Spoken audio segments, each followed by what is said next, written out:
Bueno, buenos días. Estamos aquí en el Foro Latinoamericano de la Libertad. Vamos a tener el segundo día de nuestro foro. Tenemos un mensaje muy especial de María Corina Machado que nos acompaña esta mañana. Roberto, no sé si quieres hacer una pequeña introducción de María Corina, que creo que no la necesita, pero de todas formas, adelante. Sí, gracias. Muchas gracias, Rómulo. Buenos días a todos. Encantados de que estén con nosotros en este segundo día de nuestro foro latinoamericano. Es un gran honor y una gran oportunidad tener a María Corina Machado aquí con nosotros. El año pasado en la República Dominicana, en una gran sesión, hubo una oportunidad también de convivir con ella y pues es un gran gusto que esté con nosotros.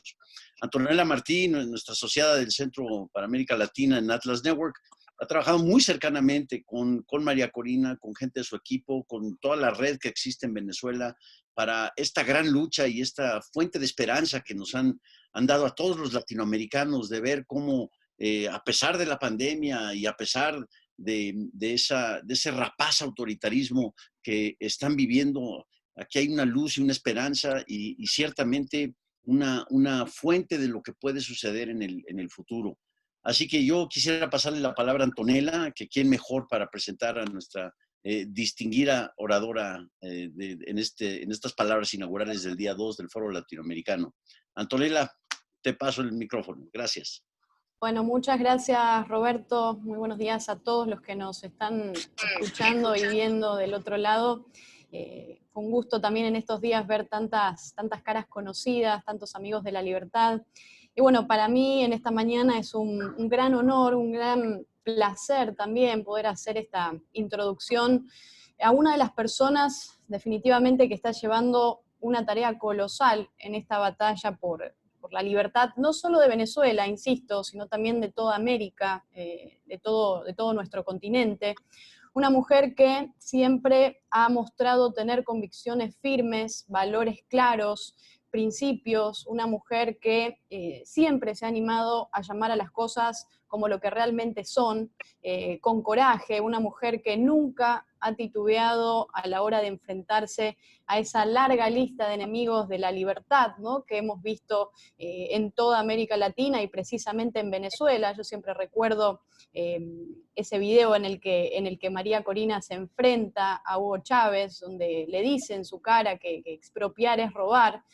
Creo que es uno de los momentos prácticamente históricos, ¿no?, podríamos decir, del liberalismo en la política, ¿no? Así que además de todo eso, además de la labor que María Corina hace en Venezuela y en toda la región, tengo el gran honor y el gran placer de poder llamarla amiga. Así que bueno, sin quitarles más tiempo, le voy a dar la palabra a María Corina de Vente Venezuela, que va a dar unas palabras de bienvenida y va a disertar un poco sobre el futuro del liberalismo en las Américas. Muchas gracias, María Corina. Te paso la palabra.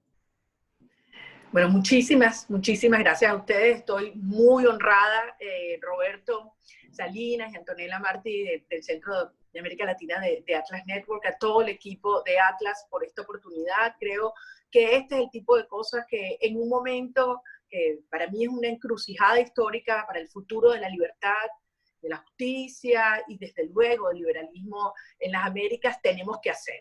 Tenemos que poner los pies en la tierra, asumir dónde estamos, cuál es la gran amenaza que se cierne sobre cada uno de nuestros países y dónde están los actores claves y los aliados claves que tenemos que aglutinar para enfrentarla y derrotarla. El mundo, obviamente, ante la pandemia se ha hecho enormes cuestionamientos sobre cuál va a ser el resultado de la misma. Lo que nosotros estamos viendo es que, como todo fenómeno emergente, los sistemas totalitarios, y en particular los que hay en este hemisferio, lo han aprovechado y están avanzando. Y mucho de lo que había sido el camino de avance en varios de nuestros países, vemos cómo hay retrocesos y cómo se ciernen enormes preocupaciones, desde México hasta Argentina. Y así como yo creo, y lo he defendido y lo ratifico hoy más, que el futuro del liberalismo en las Américas es brillante y que tenemos una gran oportunidad, porque los hechos, las evidencias están de nuestra parte, tenemos que asumir que durante estos tiempos el sistema criminal que ha utilizado como fachada a instancias desde el Foro de Sao Paulo, más recientemente el Grupo de Puebla, y ahora están tratando de buscar una plataforma, una cara un poco más potable con la recién creada institucional progresista. Ellos sí están avanzando y no están desperdiciando un solo minuto para socavar las democracias liberales en las Américas y desde luego para expandir un proyecto criminal que se ha sentado en nuestro país. Ahora, yo siento que tenemos avances importantes que nos permiten, reconociendo estos peligros, reconociendo estos retos, aglutinar y hacer mucho más sinérgicas nuestras fuerzas. El primer avance, sin lugar a duda, es el reconocimiento de los países democráticos de Occidente de qué naturaleza es esta fuerza que se está desplegando en nuestro hemisferio. No es solamente un problema de Cuba, aliada con Venezuela, o los vínculos con Nicaragua. Aquí estamos hablando de otra cosa. Es un sistema inédito, que no tiene precedentes en el hemisferio y que ha permitido la convergencia de estructuras del crimen organizado internacional con el terrorismo internacional y que se han asentado, han ocupado Venezuela y desde nuestro país se expanden. Un sistema de esta naturaleza, un sistema criminal, no es contenible. Creer que se pueden cerrar las fronteras de Venezuela y evitar que esto genere un efecto de desestabilización y contagio a los demás países del hemisferio es absolutamente falso y ya ni siquiera podemos hablar de ingenuidad porque los hechos están allí. Veamos lo que pasó el año pasado con los procesos de protestas y los escenarios de desestabilización que fueron desde Colombia hasta Chile. Veamos lo que está pasando ahorita en Brasil, en este momento en Ecuador, en Bolivia, y ya nadie puede negar que allí están presentes en todos estos eventos cuantiosos recursos que salen del régimen venezolano con agentes de esta corporación criminal, con una presencia en inteligencia y en intervención en las comunicaciones y las redes sociales enorme. Y esto obviamente va a continuar. Esta gente se ha organizado y su propósito es retomar el poder en cada uno de nuestros países. De modo que, así como el socialismo y todos sus aliados criminales se organizan, nosotros, los demócratas de Occidente, tenemos que hacer lo propio. Hay ya la conciencia. Yo creo que los eventos que han ocurrido en los últimos meses, donde se le ha claramente calificado esta operación como un sistema criminal, pues da toda la legitimidad para que los gobiernos democráticos avancen. En segundo lugar, yo creo que un elemento a favor de nuestro proyecto, y lo puedo hablar claramente en términos desde una perspectiva de Venezuela y lo que está viviendo nuestro país, es el repudio que hay en la sociedad al socialismo y a sus prácticas. O sea, 20 años de socialismo exacerbado y de crimen ha hecho que la sociedad venezolana busque liberarse de todo aquello que implica el control del Estado, de todo aquello que implica una relación transaccional y de dependencia, y la gente lo que quiere, lo que reclama es la posibilidad de ser autónomo, de tener la libertad para construir y desarrollar su propio destino y su propio futuro. Es decir, la empresa privada y el emprendimiento está creciendo a niveles inéditos en términos del respaldo de la opinión pública. Los libres mercados, la posibilidad de integrarnos al mundo, es increíble porque la propaganda del régimen ha sido monstruosa en Venezuela como en otros países y aún así se ha producido este rebote, este rechazo por parte de la opinión pública. Entonces creo que es una gran oportunidad. Y en tercer lugar, yo quiero reconocer a Roberto y a Antonella, que se han convertido para mí en dos de los grandes voceros y promotores en todos nuestros países de la necesidad de que del liberalismo y nuestros debates no puede quedarse en espacios cerrados a nivel teórico, académico, sobre lo que funciona y no funciona, porque evidentemente los datos están a nuestro favor. Nosotros tenemos que convertir toda esta fuerza y estas ideas en proyectos para tomar el poder. Solo desde allí vamos a poder asegurarnos que desde el ejercicio público vamos a limitar el poder del Estado y favorecer sociedades con la capacidad y con las instituciones que promuevan no solamente el desarrollo del libre mercado y del crecimiento material, cultural, institucional de la sociedad, pero también restablecer ese equilibrio de fuerza y de poder para que nunca jamás estos sistemas totalitarios que se disfrazan de socialistas y exacerbando el populismo lleguen al poder. Y este es mi gran mensaje, o mensaje final. No basta con tener la razón, no basta con discutirlo, no basta con difundir ideas si se queda a nivel de una discusión, digamos, o un intercambio a nivel de los think tanks y de las redes de expertos y de aliados.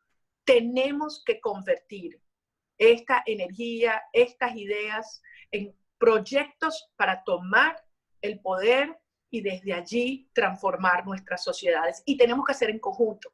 Cada uno de nosotros mirando su propio proyecto o resolviendo su dinámica local no es efectivo, porque quienes adversamos tienen mecanismos de complementación y de apoyo mutuo que han ido puliendo al extremo y que son tremendamente eficaces.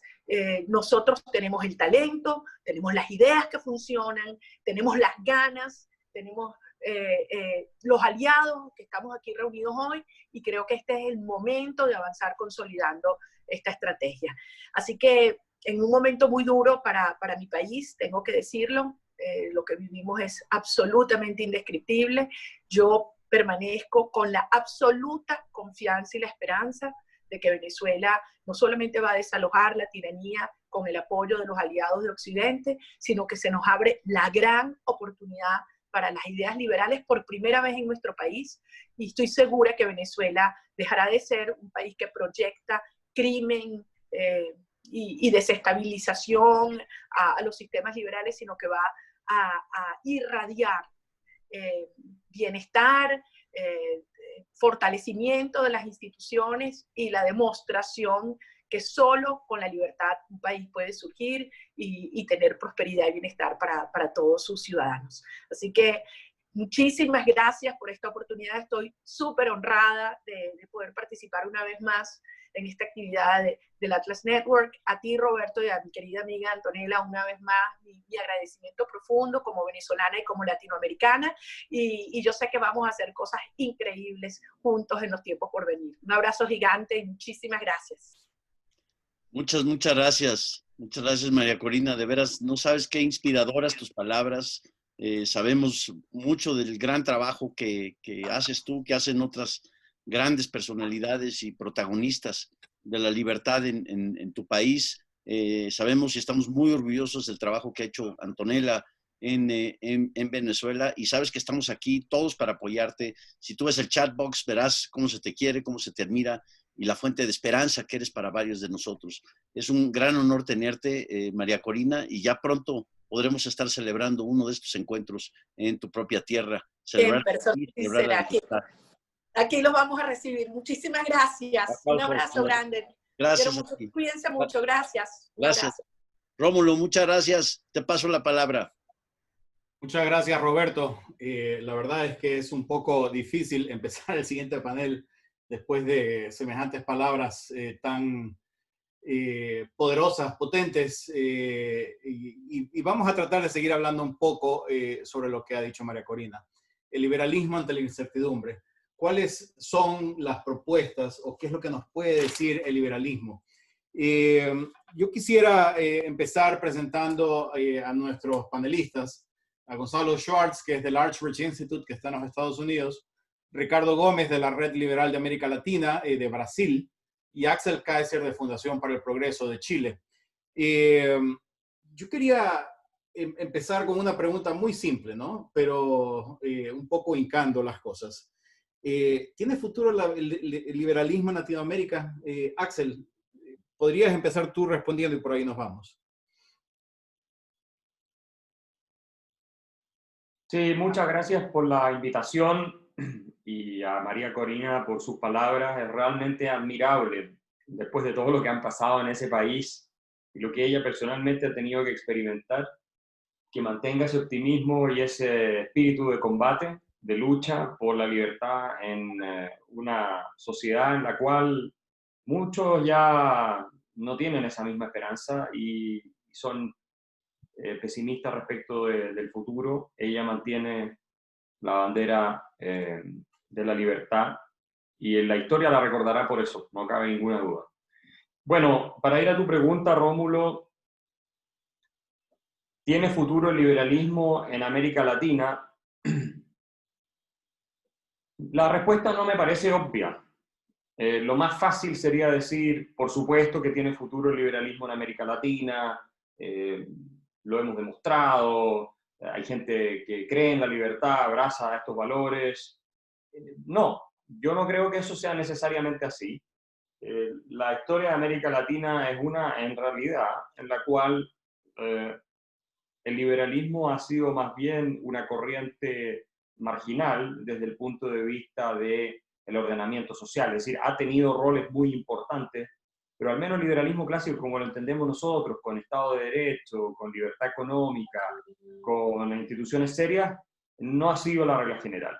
Y eso significa que si queremos que tenga algún tipo de futuro en una cultura que no es muy afín a las ideas del mundo moderno desarrollado liberales clásicas, que es la latinoamericana, yo pienso eso, y nos lleva a cometer el mismo pecado una y otra vez. Bueno, tenemos que trabajar en la línea de lo que sostiene María Corina, desde las esferas intelectuales, porque ahí comienza todo, esa es mi tesis, bajando a lo que Hayek llamaba los distribuidores de segunda mano, para que estas ideas estén disponibles en la vida en común y vayamos formando la mayor cantidad de personas posibles.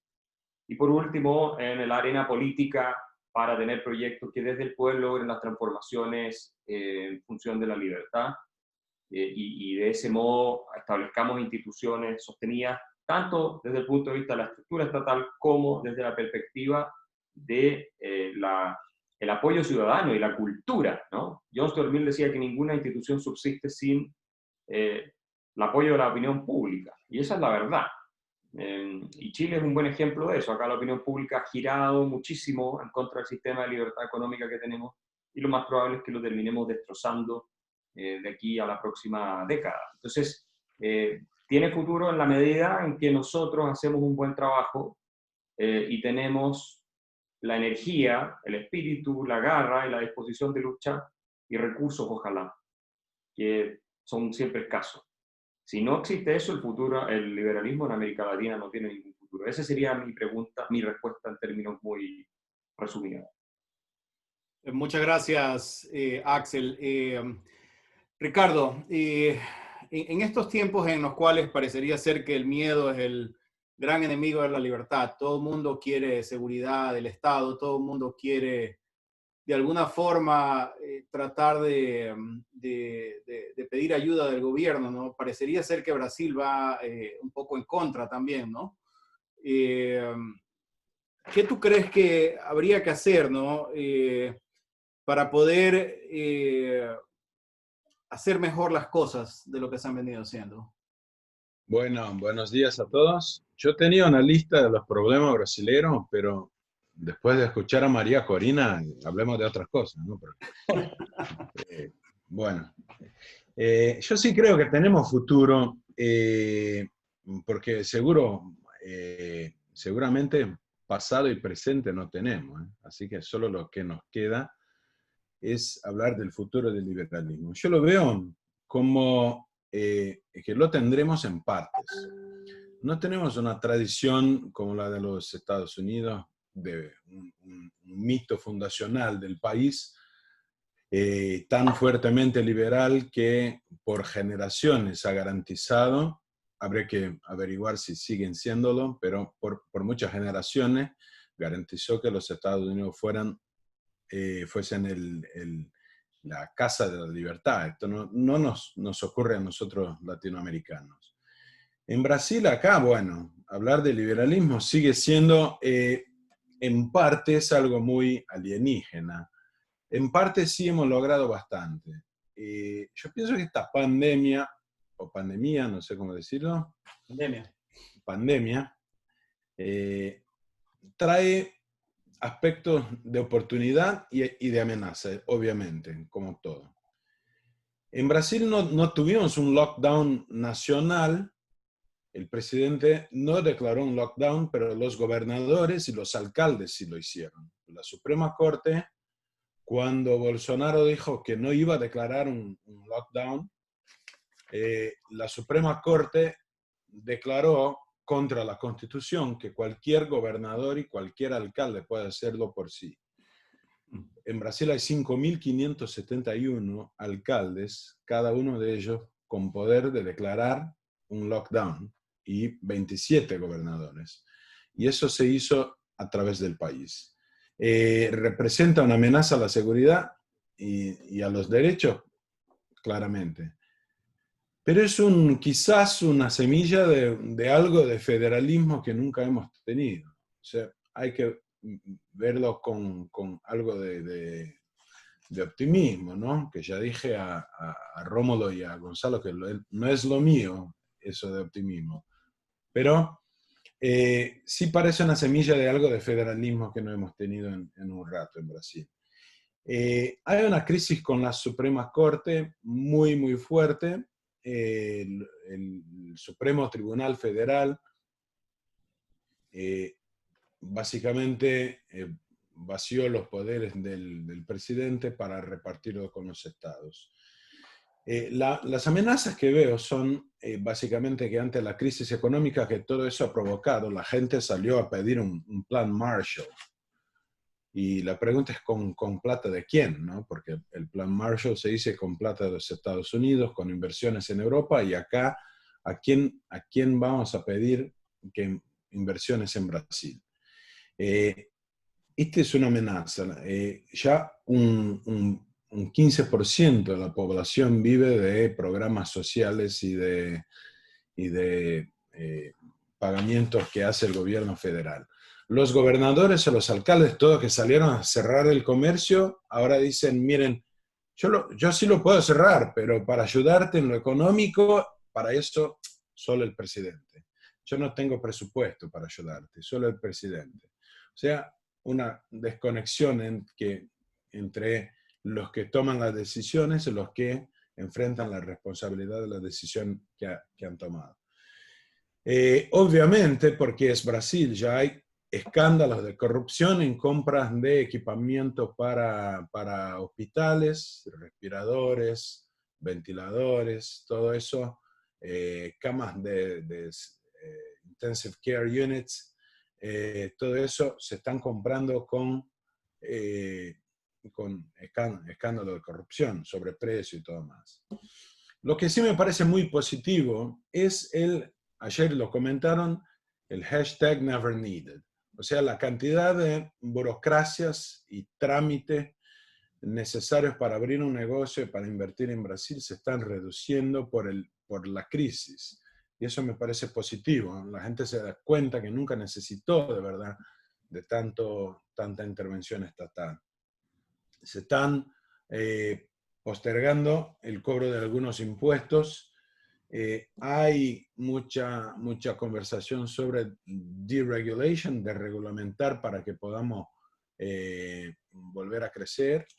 El mercado de trabajo informal creció muchísimo y obviamente está esta pregunta de qué va a pasar con nuestro federalismo cuando la Suprema Corte reconoció el poder de los gobernadores más que la tradición brasileña permitiría hacerlo.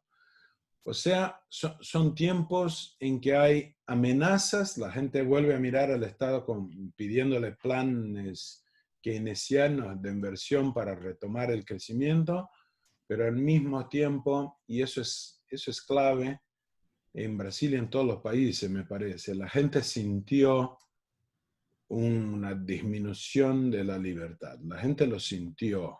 Gente que, yo no diría que son liberales, pero a la gente común que está prohibida de trabajar, que está prohibida de salir de casa, hay una percepción de una población que quizás como movimiento no hemos tenido suceso en alcanzarles. Esta gran parte de la población siente una disminución de su libertad. Y eso creo que es un campo fértil para que podamos semillarlo. Y así, bueno, en un rápido principio me quedaría con eso para que pudiéramos charlar más tarde, Rómulo. Muchas gracias, Ricardo. Gonzalo, tú has estado hablando mucho del tema de movilidad social y cuáles son las condiciones necesarias para generar innovación, ¿no? Ahorita estaba leyendo yo las cifras de desempleo aquí en los Estados Unidos, por lo menos son 40 millones de desempleados, el 13% de la población, que son números realmente mínimos en comparación a lo que a veces pasa en América Latina.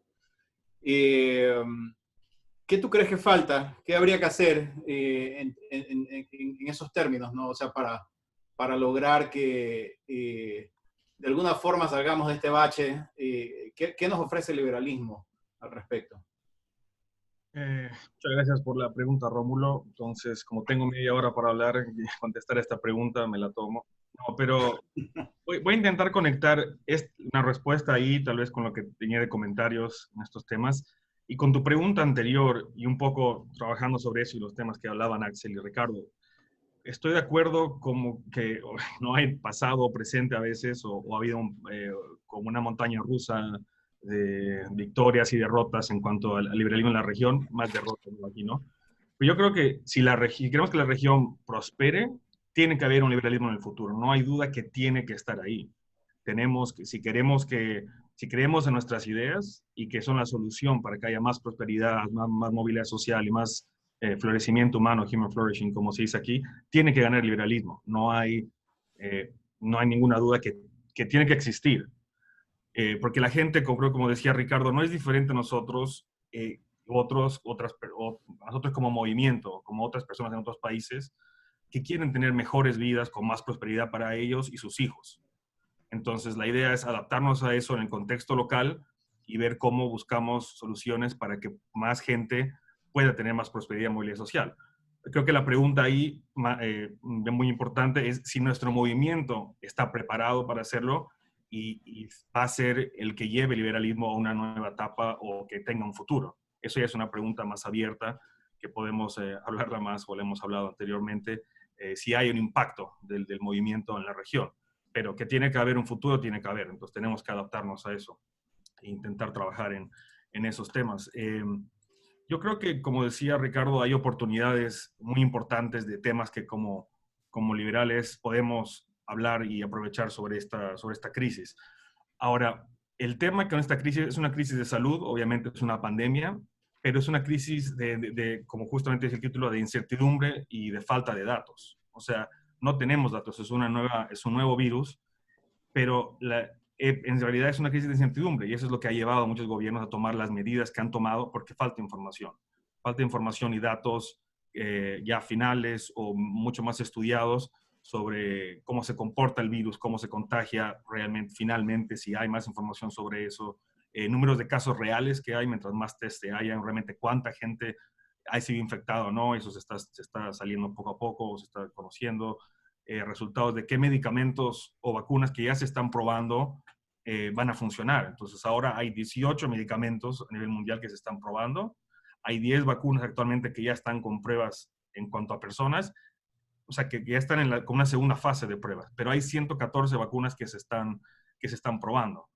Entonces, mucha de esta información o sea, que otros factores afectan el virus, por ejemplo, se habla de que lugares más calurosos o que hay vitamina D o sea, que la vitamina D influye.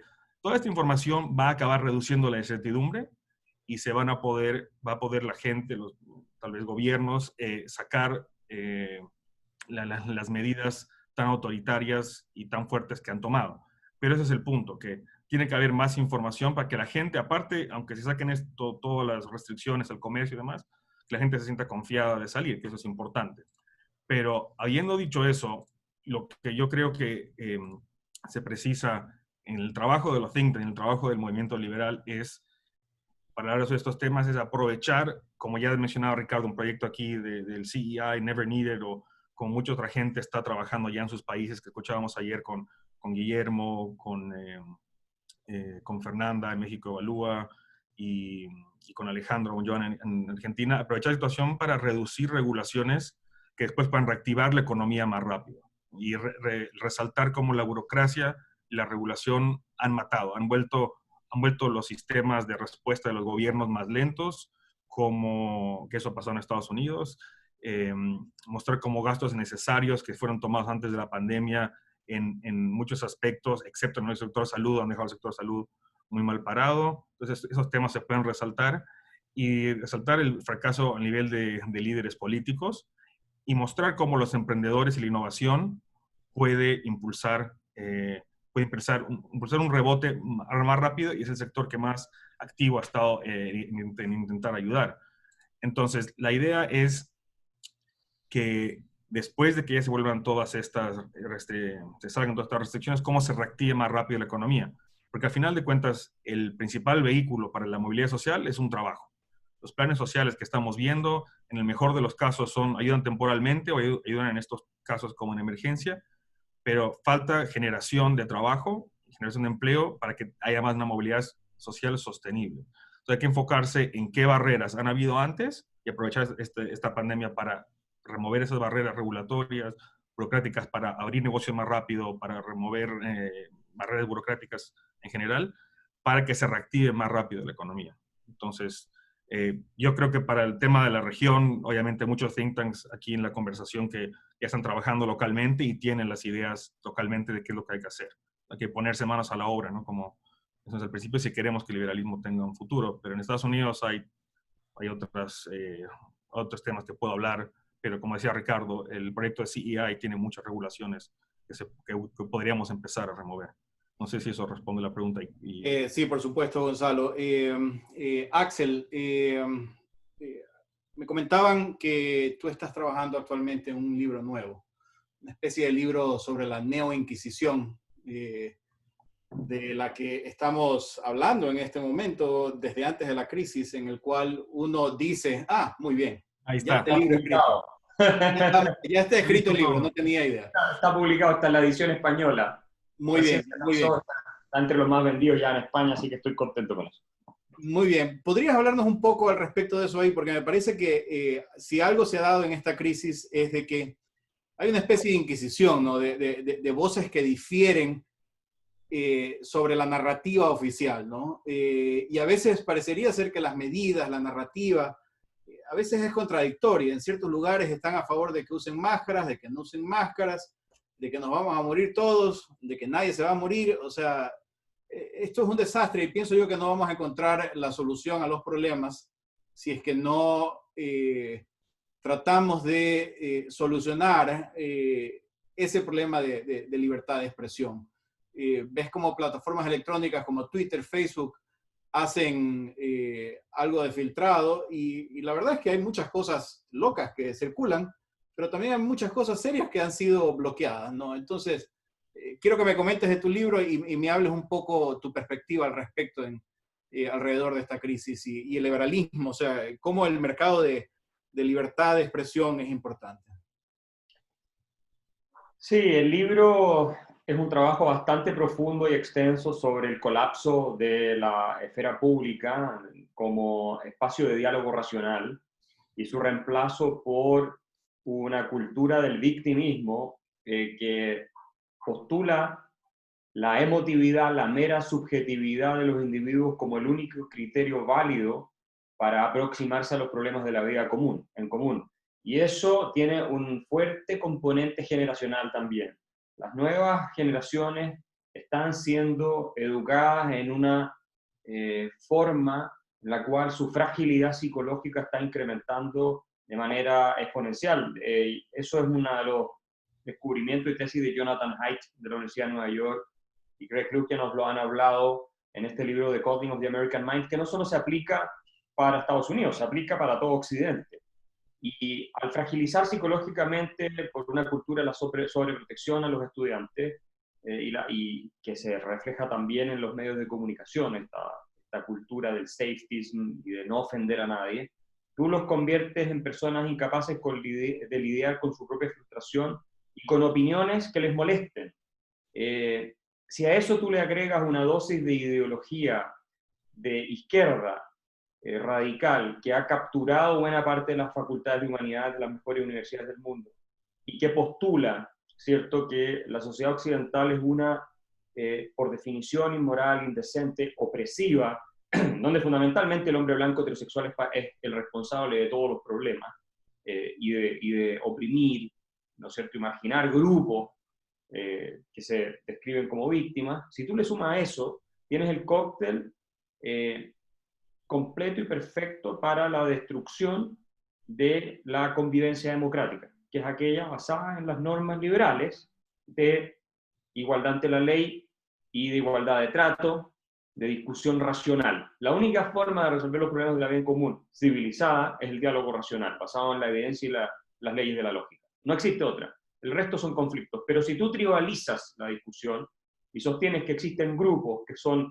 por definición antagónicos entre sí, y que están en una lucha existencial de unos con otros, entras en la definición política de Carl Schmitt, que la entendía como una diferencia de amigo-enemigo, ¿no? La categoría fundamental para entender la política en la aproximación de Schmitt, que fue el jurista más famoso que tuvieron los nazis, es la distinción entre amigo y enemigo. Y en ese contexto, tú no tienes la posibilidad de diálogo, tú tienes unas tribus contra otras. Y nosotros sabemos que el tribalismo es totalmente incompatible con la filosofía liberal. El mito fundacional de Estados Unidos del que hablaba Ricardo, que yo retrato en mi libro y lo describo, es totalmente incompatible con la idea de la identity politics, de las políticas de la identidad. De hecho, si tú analizas los discursos de Martin Luther King, él rescataba el mito fundacional de Estados Unidos. Él lo que decía era, bueno, aquí hubo una promesa de que somos todos iguales en la Declaración de Independencia de Estados Unidos, en la Constitución, y eso no se nos está cumpliendo a nosotros los afroamericanos. Pero él defendía el mito fundacional de Estados Unidos. Lo mismo Frederick Douglass, mucho antes que él, en los movimientos abolicionistas de la esclavitud. Pero ¿qué es lo que ves hoy día? Hoy día lo que ves es una denuncia del mito como una creación de hombres blancos para oprimir a todos los demás, porque el concepto de opresión se ha tergiversado de su sentido originario para establecerlo en una forma de neolengua orwelliana, y esto no solo en Estados Unidos, en otros países de Europa, en Europa también, ¿no? Y al subvertir el significado original de la palabra, se entiende que la verdadera sociedad opresiva es la que tenemos hoy, donde hay rule of law, hay igualdad ante la ley, donde tienes el mismo trato, básicamente, para todo el mundo. No quiere decir que no haya problemas, por supuesto, pero tenemos la sociedad más avanzada en esa materia que hayamos conocido. Y el libro, La Neoinquisición, habla de cómo estas personas que cultivan el tribalismo, el fanatismo y la hiperemotividad, y lo hemos visto en la discusión sobre la pandemia, se convierten en apóstoles de una nueva moral, no tienen absolutamente ninguna duda sobre lo que están defendiendo, lo que están proponiendo, sobre el camino que todos tenemos que seguir de acuerdo a los dogmas de su nueva fe, y están como en tiempos de la Inquisición, que yo también retrato en la introducción del libro, cómo funcionó el caso de las brujas de Salem, por ejemplo, y están como en esa época lanzados con el dedo acusador, por eso la portada es este dedo acusador, ¿cierto?, a destruir la imagen, la credibilidad, la reputación, la carrera, la vida de quienes disienten de su postura en un ambiente que francamente es totalitario. Y cuando el filósofo británico Roger Scruton hablaba de que estamos experimentando una nueva era de oscuridad, es absolutamente así. Yo tengo una cantidad de ejemplos en las mejores universidades del mundo, europeas y norteamericanas, incluso de científicos que ya no pueden publicar sus papers, porque las conclusiones no se acomodan a la doctrina de la corrección política o a la ideología de la corrección política dominante en los medios de prensa, en la cultura y en las mismas facultades universitarias, que tú estás viendo una regresión civilizatoria. Y para terminar, tengo datos de cómo la libertad de expresión está siendo restringida sistemáticamente en las últimas décadas por leyes, tanto en Europa como en Estados Unidos, mucho más en Europa que en Estados Unidos, que sancionan el famoso discurso de odio, y que es una interpretación muy flexible lo que puede o no puede ser discurso de odio. Entonces hay cada vez más demanda de distintos grupos que se dicen víctimas, ¿no?, para cercenar la libertad de expresión de otros que pueden expresar o manifestar ideas que les resulten incómodas o contrarias a su posición y los privilegios que están buscando. Y en ese contexto tenemos los liberales un desafío que es tremendo, que es no solo la libertad económica, que ahora con toda esta crisis va a sufrir 10 veces más de lo que ha sufrido, yo creo, hasta ahora, que no ha sido poco, sino además en este clima cargado de un espíritu un tanto totalitario, vas a probablemente tener espacio para que posturas que restringen la libertad de expresión, ya lo estás viendo en Facebook, Twitter, tú lo mencionabas, avancen, ¿no? Y hay toda una discusión de la censura en Twitter. Acá en Chile se ha planteado una ley para sancionar las fake news. Yo no creo que sean los caminos. Una vez que tú abres esa puerta, que se abrió ya hace tiempo, pero ahora la están abriendo más todavía, no tienes vuelta atrás. Vas a empezar a reducir cada vez más la posibilidad de expresión de las personas. Y en ese sentido, nuestro desafío es trabajar por defender la libertad de expresión, por un lado, y aquí con liberales de izquierda estamos de acuerdo, y por otro lado, rescatar el mito fundacional, yo te diría, no solo de Estados Unidos, sino de lo que es la civilización occidental, que es el individuo en tanto fuente última de dignidad y derechos, el individualismo bien entendido. Ese mito lo tenemos que rescatar, o vamos a recaer en una regresión populista, tribalista, que puede terminar en de la peor de las formas, con conflictos civiles sangrientos incluso. No podemos descartar nada. La historia del ser humano está plagada de este tipo de ejemplos. Muchas gracias, Axel. Sí, estoy 100% de acuerdo contigo. Cada vez se vuelve más difícil hablar y tener un punto de vista diferente porque de alguna forma vas a herir a alguien en la forma en que dicen las cosas. El lenguaje políticamente correcto es un problema, ¿no? Muy serio. En ese sentido quería preguntarle a Ricardo, vemos en Brasil, ¿no? Hay la tentación autoritaria aparentemente, ¿no? Aunque por otros lados parece que a veces está en lo correcto. ¿Cómo hacer para librarnos un poco de los demagogos y no caer en ese discurso y a su vez lograr buenas políticas públicas? Me parece que es interesante lo que pasa en Brasil en cierta forma, pero también me siento internamente un poco con la duda. O sea, ¿qué realmente está pasando? ¿Qué podemos hacer para tratar de tener una sociedad un poco más amable, por así decirlo, y al mismo tiempo no caer en restricciones a la libertad de expresión, a dudar hasta de la verdad? Parecería ser que un poco como lo que dice Axel, ¿no? 1984, el Ministerio de la Verdad, la guerra es la paz, las noticias son fake news. Háblame un poco desde tu experiencia brasileña, qué es lo que tú estás viendo y qué podemos hacer al respecto como liberales. Es muy difícil explicar lo que pasa en Brasil en este momento. Si uno mira el discurso de Bolsonaro, es un tipo autoritario, antidemocrático, que cree que llegó al poder por un cierto mandato divino, que tiene una misión que Dios le entregó para gobernar el país. Muy de los 30 quizás, de los años 30, 40 en Latinoamérica. El hecho es, todavía el gobierno federal no ha tomado grandes acciones en este sentido. Es decir, y yo he comentado en otros eventos de Atlas, el discurso es por sí mismo peligroso para la libertad, pero la verdad es que el gobierno no aplicó este discurso. El conflicto con los demás poderes es muy profundo. Bolsonaro no tiene mayoría en el Congreso y quizás por eso no haya propuesto cosas más radicales al legislativo, al Parlamento. Pero lo que ha pasado ayer, la Suprema Corte determinó hace un rato la apertura de una investigación sobre fake news, Axel.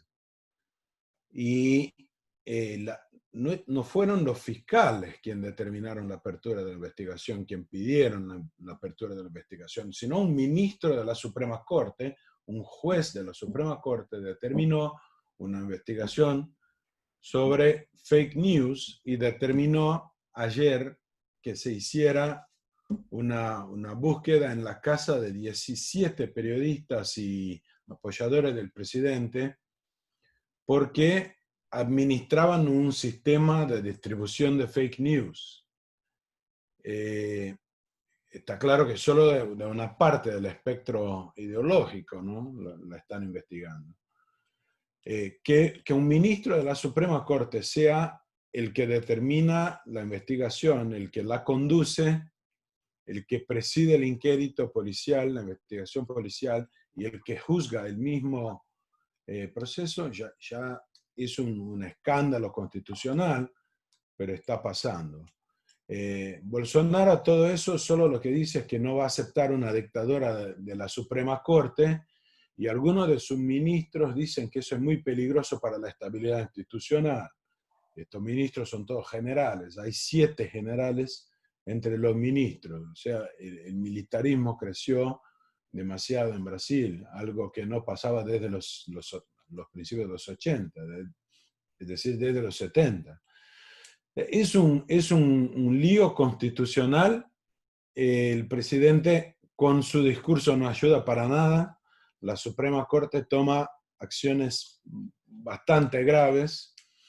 O sea, no te sabría explicar en detalle qué va a pasar en Brasil, ¿no? El clima institucional es muy débil y eso obviamente presenta peligros para el liberalismo muy fuertes.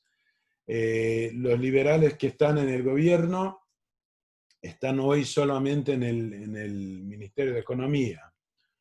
Y me preocupa mucho que la gente acepte un sistema como el de Chile pinochetista, en que se aceptó una disminución de las libertades políticas en nombre de un crecimiento de la libertad económica.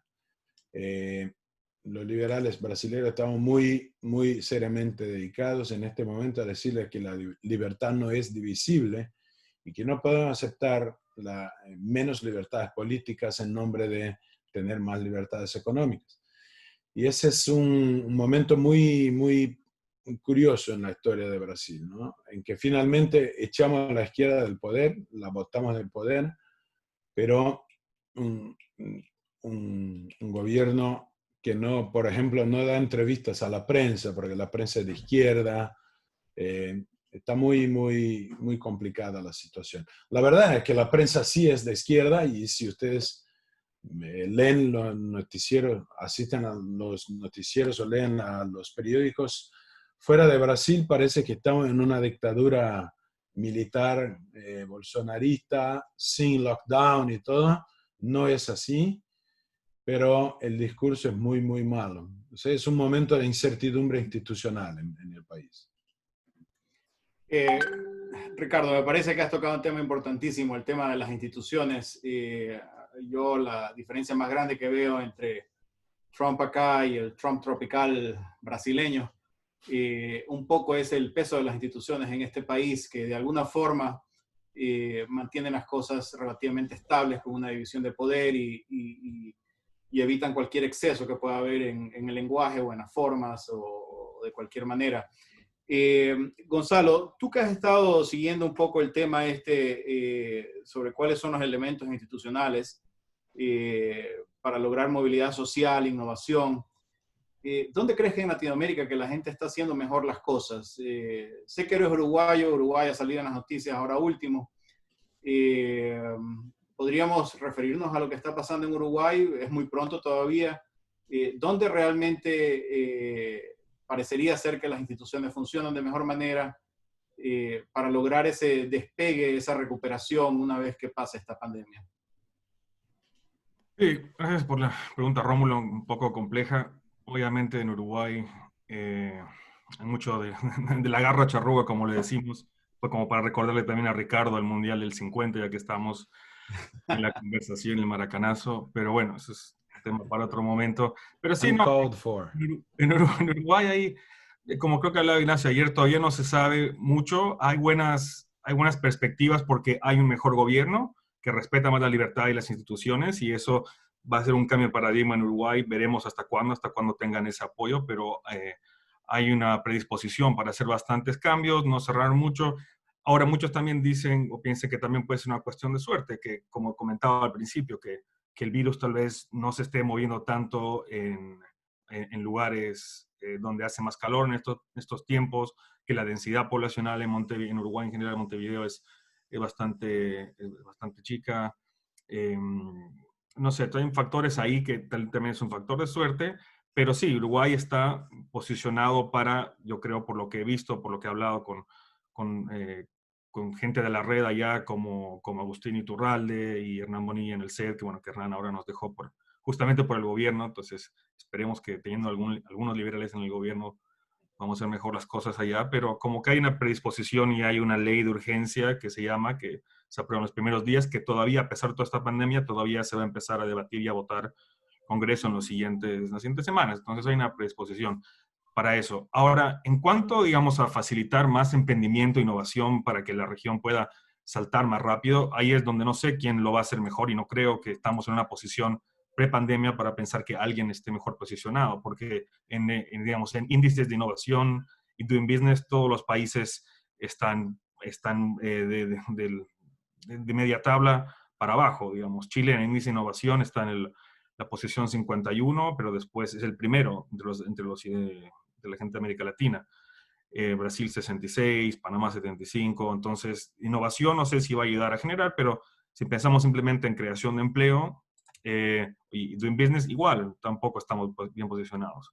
Chile el mejor con la posición 59, Perú 76, Colombia 67, o sea, hay bastantes desafíos para liberalizar mercados laborales y reducir barreras a los emprendedores, y eso va a tener que ser el enfoque ahora, y es lo que espero que los think tanks, como he visto ayer, algunos ya están haciendo, que otros continúen a hacer, y creo que también con un cambio de discurso, ¿no? Que no sea tan enfocado en el tema simplemente de liberalismo como tal, o usando las palabras, sino que intentando irnos por esos lados, ¿no? Hablar más de emprendimiento, de movilidad social, en el tema de desigualdad, que nos encanta hablar en la región. Es un buen momento, creo, para señalar que la pandemia va a incrementar la desigualdad, pero justamente a causa del gobierno por haber cerrado tantos comercios, por haber cerrado tanta actividad económica, que la gente que tiene trabajos, que están en clases media alta, algunos tienen muchos trabajos que pueden trabajar desde la casa todavía. Entonces ellos no van a perder sus empleos, van a seguir trabajando.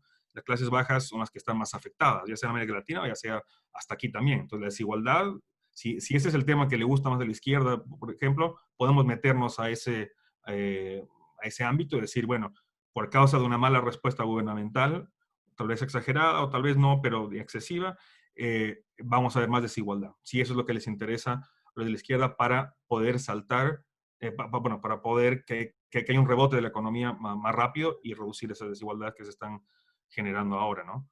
Entonces, creo que la gente lo ha visto en diferentes países, ha sentido ese dolor, ¿no? Que la gente, que esa falta de empleo, esa falta de prosperidad que está atada, o la falta de significado en la vida de las personas que está a veces atada a un trabajo, eso la gente lo va a empezar a sentir, pero creo que se puede hacer. Creo que es un buen momento para aprovechar que entremos ahí y hablemos de estos temas en el ambiente político. Y que mencionaba Axel, claro, el libro yo me imagino, no lo leí todavía, pero me imagino, por lo que hablando antes con Axel y lo que comentó ahorita, va a ser tremendo y es muy relevante. Pero también lo que hemos visto aquí en Estados Unidos, en algunos proyectos, en algunos encuestas, uno que se llama Hidden Tribes, que muestra que hay, digamos, por ahí un 65-70% de personas que está cansada de la polarización, de los juegos de suma cero y de tener esos equipos de tribus y demás, y que quiere algo mejor. Entonces, hay un apetito, creo que por la gente, por algo diferente, un discurso diferente, menos polarizante. Ahora, ese 65-70% de personas no está bien aglomerado como para pedir, como tener una voz que pida eso. Entonces, tal vez ahí podemos entrar los think tanks como sociedad civil.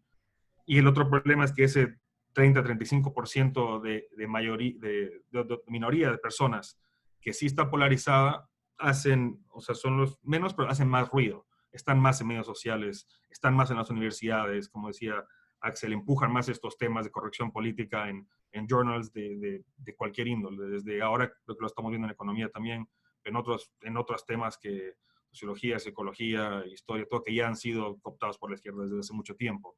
Entonces, son una minoría, pero son una minoría que puede influenciar más. Pero bueno, pero creo que el punto es que hay una mayoría exhausta que quiere algo diferente y ahí es donde tenemos que tal vez entrar a proveérselo, ¿no? Y yendo al primer punto de Ricardo sobre Estados Unidos y que ha mantenido eso, yo creo que Estados Unidos, justamente con los ejemplos que decía Axel de Frederick Douglass y después Martin Luther King, ha sido un país que ha tenido muchísimos problemas a lo largo de la historia y ha logrado, manteniendo ese norte de la libertad, arreglar esos problemas. Pero no es que ha sido todo muy, o sea, no es que ha sido un camino o sea, con pocos problemas, ¿no? Han habido muchas situaciones malas y, digamos, en el caso de instituciones fuertes, de menos corrupción, más Estado de Derecho, Estados Unidos, el principio del siglo XX, era un país que estaba lleno de corrupción.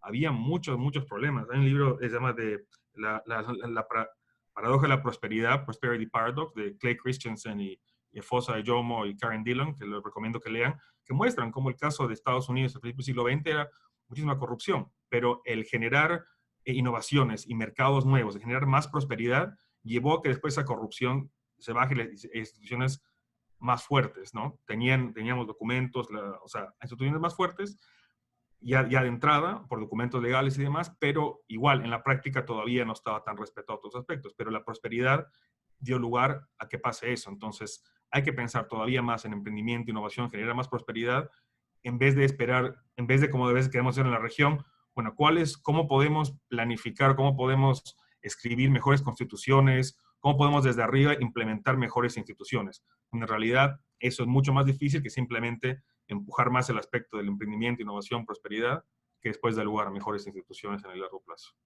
Gonzalo, Axel, muchas gracias, Gonzalo, lo que acabas de decir. Me parece que es un tema clave.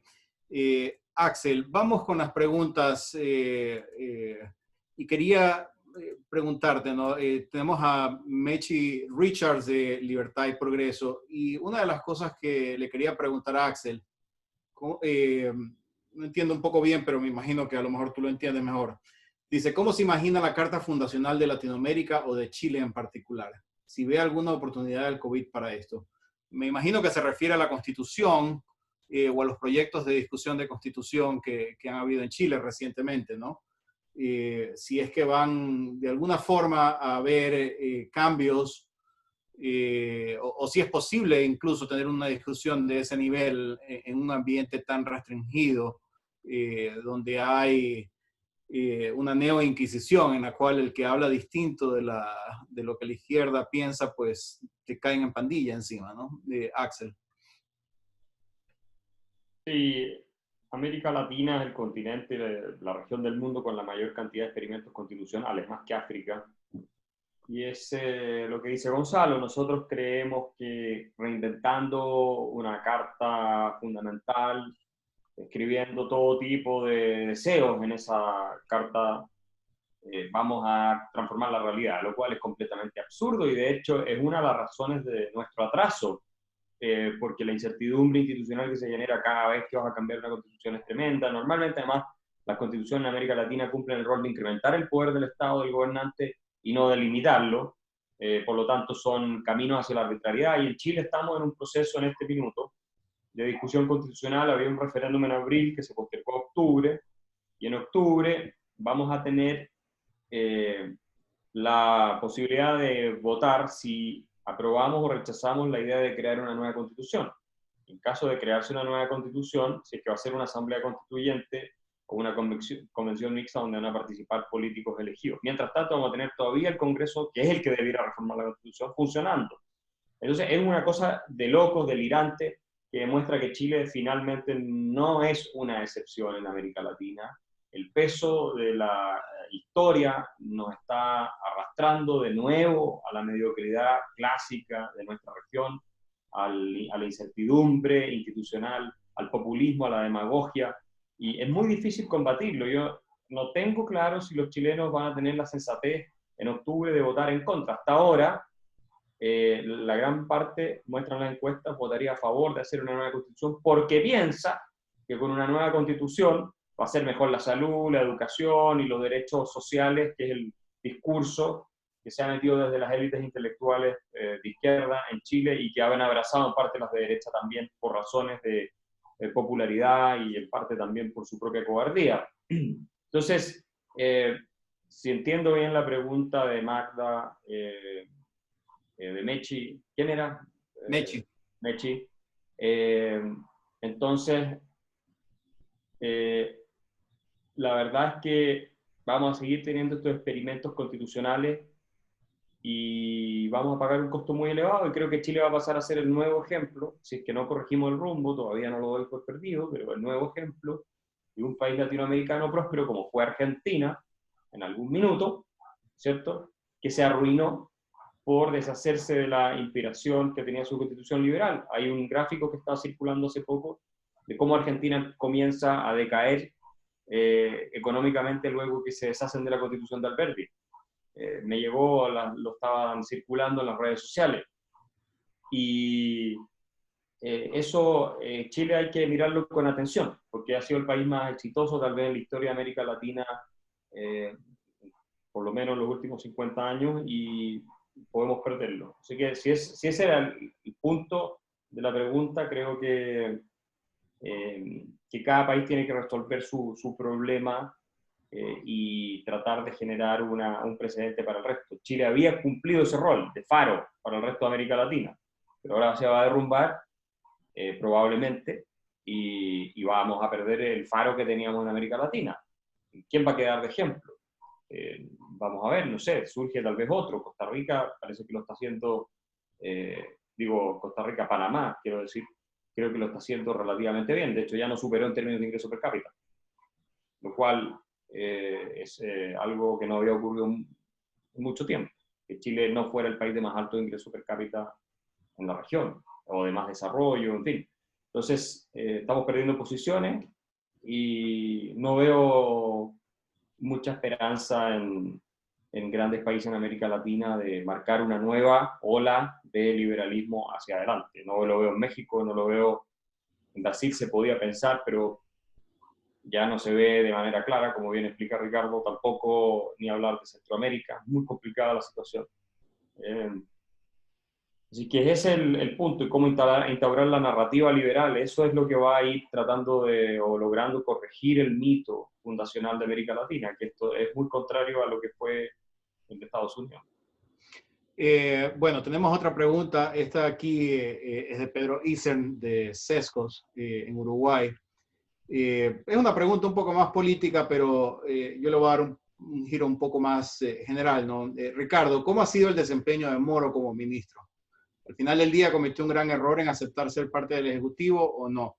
Y para mí esa es la pregunta clave que nos hacemos los liberales. Muy brevemente, porque quisiera hacer una pregunta más y ya con eso cerramos.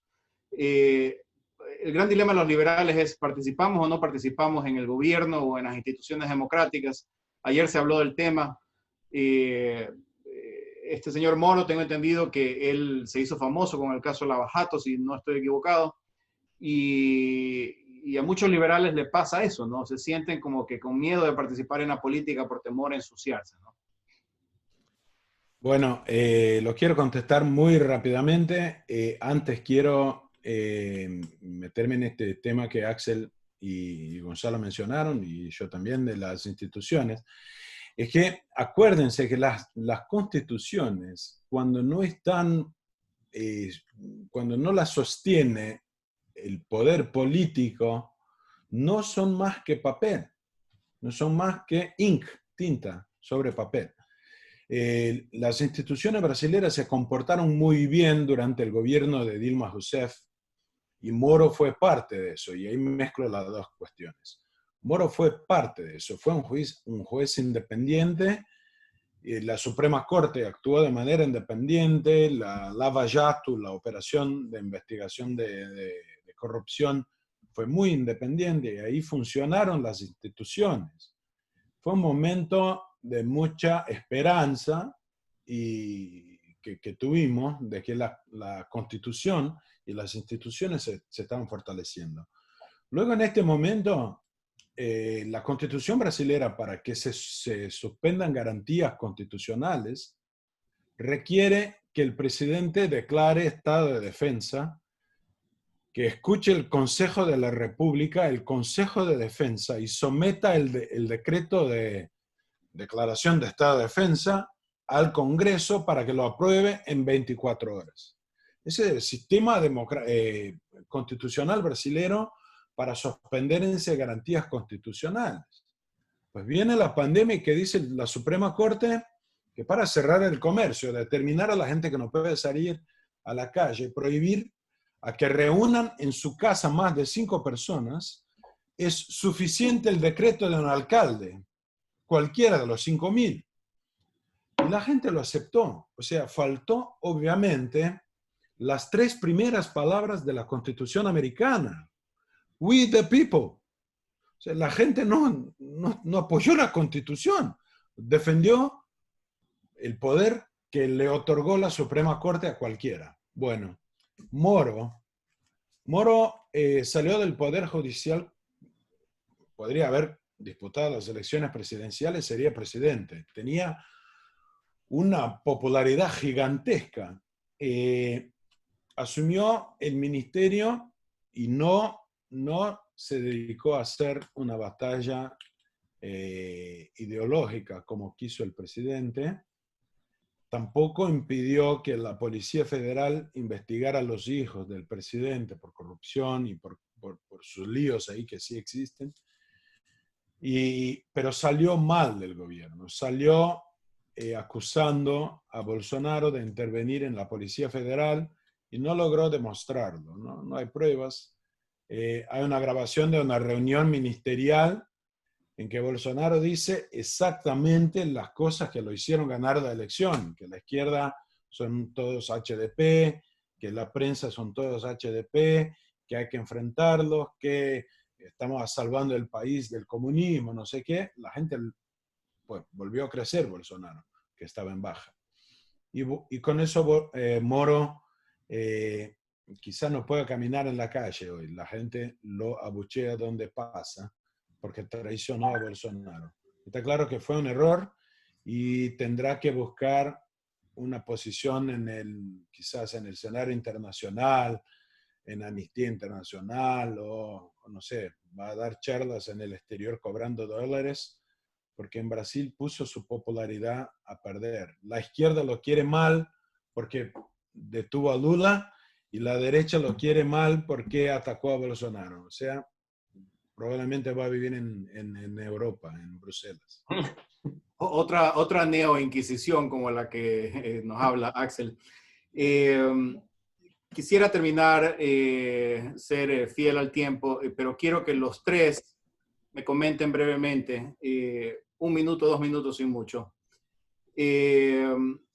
¿Ustedes creen cómo vamos a terminar después de esta pandemia, después de tanta incertidumbre? ¿Vamos a terminar con más autoritarismo o menos? ¿Hacia dónde vamos? Gonzalo, ya que... escribí la pregunta antes y me estaba intentando preparar, pero mi respuesta es que no sé. Así que no hay una respuesta clara, ¿no?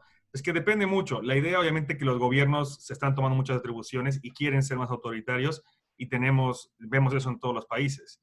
Pero ahora depende, porque depende del rol de los periodistas, que a veces ya no sabes con quién confiar o no, que va a hacer un buen trabajo, periodistas, o de centros de investigación, que al final de cuentas pongan qué es lo que pasó, como que relaten qué es lo que pasó durante esta pandemia de una forma clara y de una forma precisa sobre cómo se equivocaron los gobiernos. Como que para qué vamos a tener más autoritarismo y confiar más en los gobiernos si en muchos de los países se equivocaron. Hay que resaltar eso.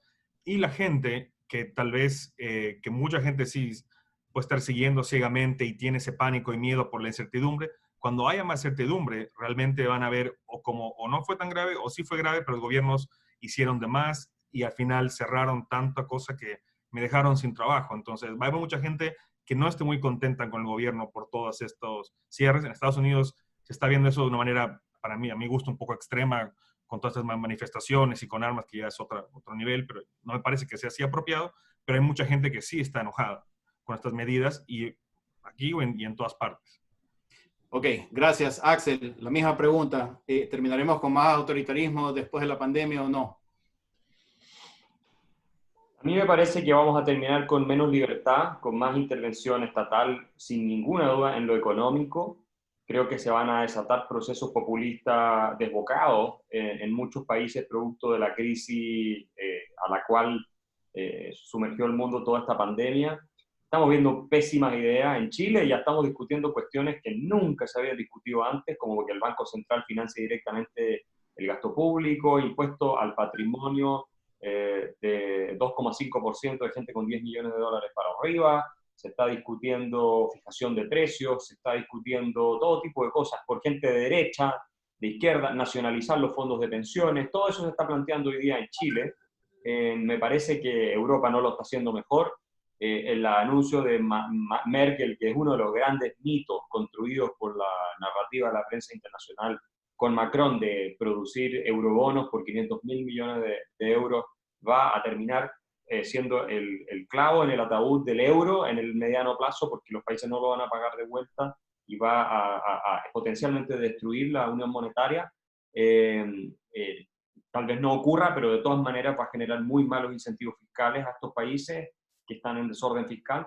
Lo mismo está pasando en Estados Unidos. Yo creo que vamos a tener un mundo mucho más complejo para los liberales, más entretenido tal vez académicamente, intelectualmente, pero va a ser más frustrante, va a haber más restricciones a la libertad de expresión, va a haber más control desde el punto de vista del Estado al movimiento, bajo el argumento de que hay que controlar ahora las infecciones. Como fue 9/11 en Estados Unidos, que cambió el mundo en términos de libertad de viaje, de vigilancia y un montón de cosas, creo que esto va a tener un efecto parecido, porque los políticos no pierden y la autoridad no pierde la oportunidad de incrementar su poder en este tipo de situaciones, especialmente cuando la gente tiene miedo y está demandando más intervención estatal.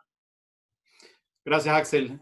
Ricardo, ya me dijiste en las reuniones preliminares que tuvimos de que te he forzado a ser un optimista, a pesar de que naturalmente eres un pesimista. Por favor, rescátanos al final.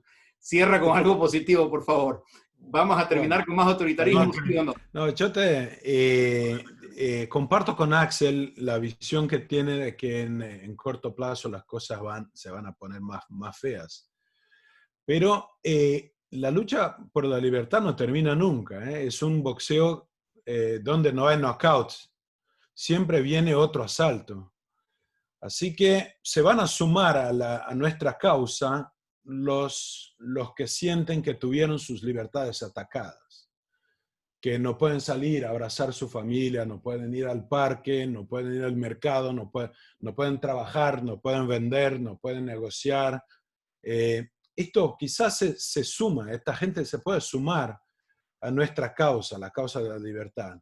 Quizás podamos perder apoyo popular entre los que se sienten más seguros con el Estado interviniendo más, como dijo Axel, que pasó en el 11 de septiembre.